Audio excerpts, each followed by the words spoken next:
Gan nav gadījies no mums izjust kakla sāpes un to, cik tas ir nepatīkami. Un ir taču tik daudz dažādu veidu, kā sev no tā pasargāt.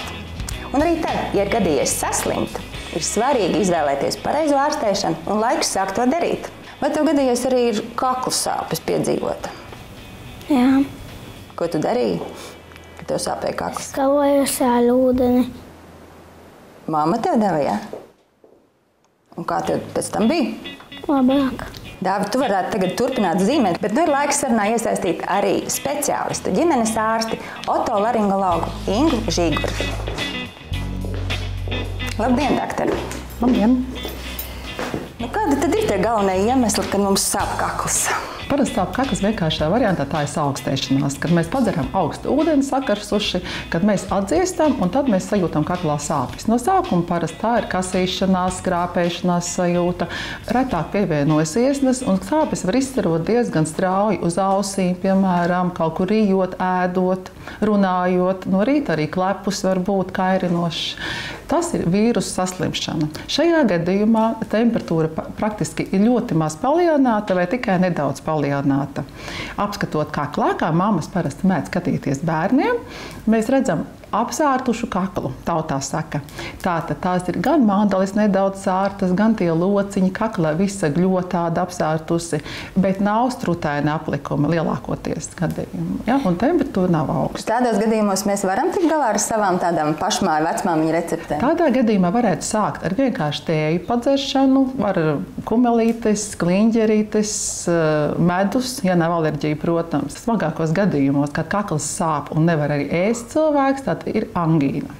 Arī mamām zināma lieta, kad skatāmies kaklā un 1., 2., 3. dienā redzam lielus dzeltenus, baltus aplikumus uz mandalēm, kas atrodas abās pusēs simetriski pārsvarā, tātad ar baltu biezu aplikumu. Un tad gan būtu bērns jāved pie ārsta. Jūs pieminējāt infekciju. Visi it kā pazīst to vārdu. Ko tad tas īsti nozīmē infekcija? Infekcija ir vai vīrusu vai baktēriju savairošanās, tātad konkrētā vietā. Šai gadījumā mēs runājam par kakla gļotādu, limfātiskiem mezgliem, limfātiskiem struktūrām vēl, arī mandelēm. Un arī mutes dobumā tieši tāpat. Mums atrodas ļoti daudz dažādu veidu mikrobi, kuri zināmos apstākļos, kad organisms atdziest, viņi varētu savairoties. Tātad viņi vairojas un izraisa mums iekaisumu, šo te apsārtumu, sāpes, dažādas nepatīkamas sajūtas kaklā. Jūs jau minējāt furosolu. Kas tas ir par preparātu un ar ko viņš ir īpašs? Furosols darbojas divējādi. Tātad galvenā īpašība ir tā, ka viņš aptur baktēriju vairošanos. Nākamā īpašība ir arī iznīcina šīs baktērijas, iedarbojoties tieši uz baktēriju, katru šo mikrobu, kas izraisa mūsu inficēšanos. Tad ļoti labi iedarbojoties tieši tajā pielikšanas vietā, šajā gadījumā skalojot kaklu vai mutes dobumu. Furosola iedarbība ir nonāvēt mikrobus un arī palielināt leikocītu, kas ir mūsu asins sastāvā šūniņas, kas cīnās pret infekciju daudzumu.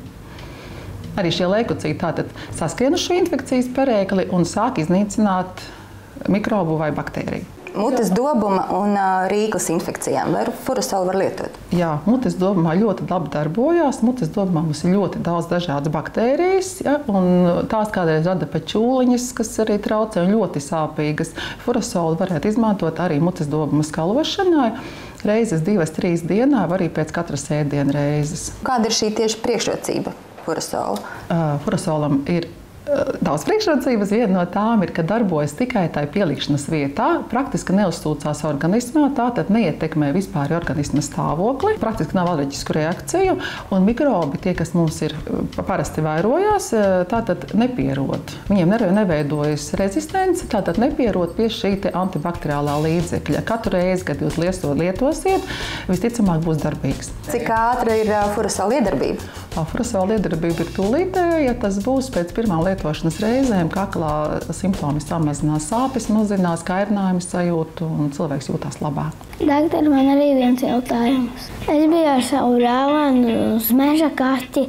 Viņam bija dzimšanas diena, viņam palika 10 gadi. Un es skrēju augšā pa trepēm, paslīdēju un es nokritu uz trepēm, sasitu. Ko tev tur darīja celim? Mājās mēs aizbraucām, man mamma uzsmērēja tādu smēri. Doktora, furosols man arī palīdzēs? Tavai brūcītei palīdzēs noteikti. Doktor, kā tad tā var būt? Mēs runājam par kakla sāpēm, ka furosols var palīdzēt, arī brūcēm viņš palīdz? Jā, brūcēm palīdz. Tieši tāpat, jo mikrobi, kas izraisa kakla sāpes, ir ļoti līdzīgi vai vieni un tie paši, kas izraisa brūču infekciju parastos gadījumos. Tad, kad mēs nokrītam, tad, kad apdegumi gadās, jo apdegumu variantā parasti pievienojās arī infekcija, ja, kas ir uz ādas mikrobi, kuri savairojās. Tāpat arī pēc operāciju brūces pārsiešanai gadījumā īsta dzīšana nesanāk. Izklausās, ka tam būtu jābūt mājas aptieciņā. Būtu labi. Varbūt tagad varam iet paskatīties Dāvi brūci. Varbūt varam viņam līdzēt. Parādīsi. Tur sanāca. Jā. Dāvis ir kritis un nobrāzis kāju un diezgan dziļi sanāca. Jā, tev asins arī nāca laikam, vai ne? Tā Dāvim varētu palīdzēt, ja mammai aptieciņā būtu furosols. Tad Dāvi, mēs tev apkopsim brūcīti. Liekam karstā ūdeņi apmēram vienā glāzē, 200 ml, ieliekam vienu paciņu furosola šķīduma. Viņš, kā redzam, skaisti izšķīst, veidojas oranžas krāsas šķīdums, ja, un apstrādājam brūci. To var arī parādīs, ja, paskat. Tā te pieliekam, skaisti nosasinām. Kādas sajūtas tev ir? Nekādas. Nesāp, vai ne? Kad būtu labāk to furosolu jau likt uzreiz, kad ir nokrists vai pēc kāda laiciņa? Jā, var skalot brūci arī. Mājas apstākļos var uztaisīt šo te glāzīti un vienkārši liet virsū brūcei. Arī, ja tas būs nobrāzums, kur arī parasti smilšu daļiņas, kaut kādas akmentiņi, tad viņi smuki izskalojās ārā. Jā, un tad var uzlikt pārsēju. Ja tā brūce nav pārāk liela pārsēja, var nelikt vienkārši vairākas reizes dienā šo te šķīdumu noslaucīt brūcīti. Atkal tāpat iedarbojas tieši pret mikrobu darbību, lai neveidojas atkal tie mikrobi, kas mums ir uz ādas, uz smiltīs un brūcītē, lai viņi nesastrūtotāt. Mēs iznīcinām mikrobus ar šo līdzekli. Dāvi, tev bieži gadās nokrist? Skatos, ka tu esi zīmējis arī par skrituļošanu. Tad tu tagad zinās, kā sev palīdzēt. Nu, labi, doktor, es vēl gribēju zināt, ko jūs tad ieteikt mūsu skatītājiem, apkopojot jau runāto. Kādos gadījumos tad mēs varam rēķināties ar furosolu palīdzību? Tātad visos neatliekamās situācijās, kad bērni vai paši esam kaut kādas brūces ieguvuši sadzīves ceļā, protams, ir nobrāzumi, piemēram, mazi iegriezumi kaut kādi vasaras laika, arī apdegumu brūču apkopšanai. Ja gadījumā gadās arī brūcīti, kuru tomēr ķirurgi sašuja kādreiz lielāk, arī varētu tāpat apkopot brūci ar šo te līdzekli. Un kakla sāpes, kā pirmā palīdzība kā kakla sāpju gadījumā, kad sanāk vasarā vai pie kondicionera pasēdēt vai atzist traujā, kā pirmā palīdzība pirmajās dienās. Paldies jums par sarunu. Paldies, Dāvi, par demonstrēšanu. Un skatītāji, izskatās, ka furosols patiešām būtu tas, kam jābūt mūsu mājas aptieciņā. Būsim uzmanīgi un dzīvosim veseli. Labrīt! Man vēl ir kaut kas, kam noteikti jābūt jūsu mājas aptieciņā, bet par to nedaudz vēlāk. Tagad par to, kas jāzina, mainot mājas logus. Mazgājot logus, ir vērts pievērst uzmanību tam, kādi tie ir. Varbūt ir pienācis laiks nomainīt tos pret labākiem, tādiem, kas palīdz siltumu saglabāt telpā un samazināt izdevumus apkurei. Šādus labus un kvalitatīvus logus piedāvā uzņēmums Saluds, kurš atrodas Rīgā, Juglā. Tas darbojas jau kopš 2005. gada un izmanto kvalitatīvas un pārbaudītas vācu firmas Rehau tehnoloģijas un logu profilus. Jāuzsver, ka šis patreiz Latvijā ir vienīgais uzņēmums, kurš strādā ar pilnīgi visiem Rehau profiliem, piedāvājot ļoti daudzveidīgu produkciju. Kāda tad ir galvenā atšķirība no mums jau varbūt ierastajiem pakešlogiem, kādus redzam un lietojam ikdienā? Piemēram, tas ir standarta logs. 70 mm sistēma, 5 kameru, standarta siltuma koeficients rāmim 1,3, stikls 24 stikla pakete, 24 mm. Tas ir standarta logs. Piemēram, viņam ir siltuma koeficients kopējais 1,4 apmēram. Standarta izmēram. Šitais tas ir jauna sistēma Geneo, Rehau Geneo. Viņš iet 86 mm plats. Tas ir vispirms. Arī tas ir nav PVC materiāls, tas ir kompozīts. Arī iet vidējais trešais blīvējums un bez armējuma. Iet ar siltinājumu iekšā. Stikla pakete iet 48 kopējais platums. Stikla paketam koeficients 0,5 un apmēram, ja starpība starp šitem un šitem divreiz siltāks šitais te logs. Bet cena ir apmēram plus 60–50%. Ekonomija apmēram 30–40%. Tāda esot aptuvenā ekonomija gadā, kuru varot ietaupīt uz kurināmā rēķina. Noteikti jāpiezīmē, ka parastajā pakešlogā ir 2 stikli, bet šajā 3. Daudzi šādas logus izvēloties arī tāpēc, ka jūsu dzīvoklī vai mājā samazinās ārējo trokšņu daudzums. Ļoti svarīga ir arī pareiza logu montāžas tehnoloģija. Mēs strādājam kopā ar Soudal Windows sistēmu, tas ir Belgijas firma. Un mēs taisam montāžu ar elastīgu putu. Viņa neparasta, nekāds standarta, viņa iet kā vāta pēc tam. Tātad tiek izmantotas īpašas montāžas putas un vēl montāžas lenta. Ja tā netiek izmantota loga montāžas procesā, pēc 2–3 gadiem loga blīvējums var kļūt nekvalitatīvs un siltums no iekštelpām nokļūs ārā. Un to taču mēs neviens negribam. Šādus logus var uzstādīt jebkurā mājā, jo īpaši ieteicam tie būtu privātmājām. Jaunai celtniecībai, jaunai būvei vai renovācijai, kur kurināmā sistēma savajā, iet šitie te logi. Tikai viņi. Tāpēc, ka, vispirms jūs samaksājat vairāk nekā standarta, bet pēc tam būs ekonomija katru gadu. Par logu kvalitāti un firmas veikumu augsto novērtējumu liecina kaut vai tas, ka pirms gada tika veikta apjomīgi darbi Norvēģijā, jo uzņēmums apguvis arī Skandināvijā ierasto logu standartus un ražošanu. Norvēģu tipa logs veras uz āru un viņš pagriez uz 180 grādi. Tas ir Norvēģu furnitūras pilka un Angļu profilis, arī Rehau. Profilis iet no Anglijas, furnitūra no Norvēģijas. Un mums bija liels pasūtījums no viena no Norvēģijas kooperatīviem. 7 mājas bija. Tur bija apmēram 500 logi un ar pilnu mūsu uzstādīšanu un apdari. Tur bija kā konkurss, mums bija kvalitāte un cena. Uzņēmums Saluds saražoto produkciju eksportē uz Zviedriju, Islandi un citām Skandināvijas zemēm, arī Vidus Eiropu, Beļģiju un Vāciju. Mēs strādājam ar Winkhaus furnitūru, tas ir vācu furnitūra. Furnitūrai jau 160 gadi. Tas ir visvecākā furnitūra pasaulē.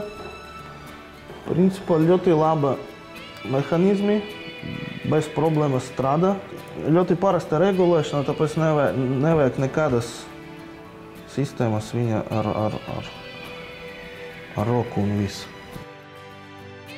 Tas ir kopējais plāns, kā izskatās furnitūra, kā viņa strādā.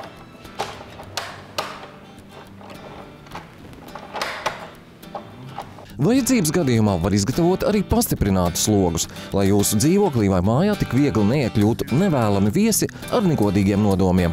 Tad arī noderēs īpašs stikla pārklājums ar plēvi un vēl citas lietas. Ir standarta krāsas. Piemēram, ir standarta gamma, apmēram 5-6 krāsas standarta cena iet. Pa vienam cenam. Un pārējie tas ir speciālis pastījums, jāgaida apmēram mēnesi no rūpnīcas. Tātad, ja pavasarī mazgājot logus pamanat, ka pienācis laiks tos nomainīt, tepat Rīgā, Juglā ir uzņēmums, kas to izdarīs prasmīgi, kvalitatīvi un profesionāli. Jau iepriekš minēju, ka man ir kāda ideja, kam noteikti jābūt jūsu mājas aptieciņā bez dezinficējoša līdzekļa. Skatāmies! No bērnības ik viens cilvēks tiek radināts pie higienas. Regulāri mazgāt rokas, neēst netīrus augļus, lai parazītu oliņas, kas mājo mums visapkārt, nenonāktu mutē. Helmintozes ir slimību grupa, ko ierosina parazītiskie tārpi. Un visiem ir kopīgs tas, ka to dzīvesveids ir parazītisks. Termins parazitus no grieķu valodas nozīmē ēšana pie cita galda.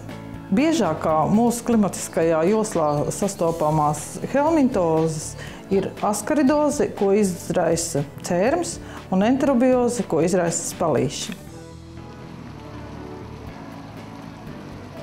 Lasīs grāmatā rakstīts, ka tur cilvēks naktī guļ un griež zobus. Ne jau vienmēr jābūt tam simptomam, ka tur kaut kas anālās atveres rajonā. Cilvēkam var būt neviena simptoma. Un šī analīze tiek atrasta un problēma kā tāda pastāv. Tas nozīmē, ka nevienmēr simptomi būs, ja cilvēkam šis parazīts vēderā ir. Tad ir varbūtība, ka cilvēks ilgstoši sausi klepo, ja bērns ilgstoši sausi klepo un, teiksim, ir izslēgts visas citas problēmas, ir izslēgts, teiksim, kaut kāda saaugstēšanās, bronhīti, plauškarsoņi, tuberkulozes vispāries, un pēkšņi ārstam ienāk prātā, viņš varētu pārbaudīt uz parazītiem. Pārbaudi tiešām atrod tur zarnu parazītus, tos pašus spalīšus, un izrādās, ka tas ir viens no faktoriem, kas alerģizē organismu, kādēļ bērnam ir kleps. Ja bērniņš ar spalīšiem nonāk bērndārs grupiņā, tad ļoti liela iespēja, ka, teiksim, ar šīm nenomazgātajām rociņām viņš var aplipināt visu savu grupiņu, kā tas visbiežāk arī notiek. Tas nozīmē, viens galām palaists un neizārstēts bērns var aiz sevis atstāt ļoti daudz inficētus citus bērniņus. Principā, jebkurš zarnu parazīts nomāja mūsu imunitāti, jo organisms pret viņiem vienmēr mēģinās cīnīties. Franču zāļu ražotāju kompānija Inotec International piedāvā medikamentu Helmintox. Helmintox ir vienkārši netoksisks medikaments, kurš palīdz pie spalīšiem un cērmēm. Tā aktīvā viela ir pirantels. Pirantels darbojās uz helminta muskultūru, to paralizējot, un tādā veidā helmints tiek izvadīts no organisma.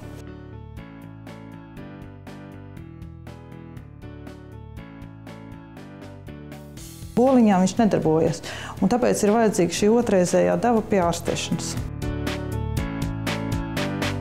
To var lietot gan mazi bērni, gan grūtnieces visā grūtniecības laikā. Devas bērniem līdz 6 gadu vecumam lieto suspensiju. Viena mērkarote atbilst 125 mg, un tas ir uz 10 kg vienu mērkaroti. Bērniem no 6 līdz 15 gadiem var izmantot gan suspensiju, gan arī tabletēto formu. Viena 125 mg tablete uz 10 kg. Starp 10 uz piedozē, jo viss ir dalāms. Pieaugušiem 250 mg tabletes vienā reizē dzer. Grūtniecēm ir tieši tāda pati deva kā pieaugušajiem. Jebkurā gadījumā, teiksim, vecākiem, protams, ir panika, ka tiek atrast šīs retās saslimšanas. Ja tie ir parazīti, pieņemsim, spalīši, ja, teiksim, cērmes, ja utis, tad pirmais arī vecāki uzreiz satraucās par sevi, kad viņiem anotēt, ja bērniem tās zāles dod, tad es pie viena arī nodzeršu. Tā ir uzskata, ka pretparazītu zāles darbojas kā imunostimulātori, jo, teiksim, vienai daļai iedod šos preparātus, pat tad, ja analīzes ir negatīvas, pēkšņi izrādās, ka paliek labāk, jo ļoti liela varbūtība, ka analīzēs nevienmēr viņus atrod šos parazītus, un tas nozīmē, ja viņus izārstē, tad pacienta imunitāte tikai ceļās. Svarīgākas par visu ir pārdomas par to, lai nākamā diena būtu labāka un izdevusies par iepriekšējo dienu. Priekšā brīvdienas, tāpēc to novēlu arī jums.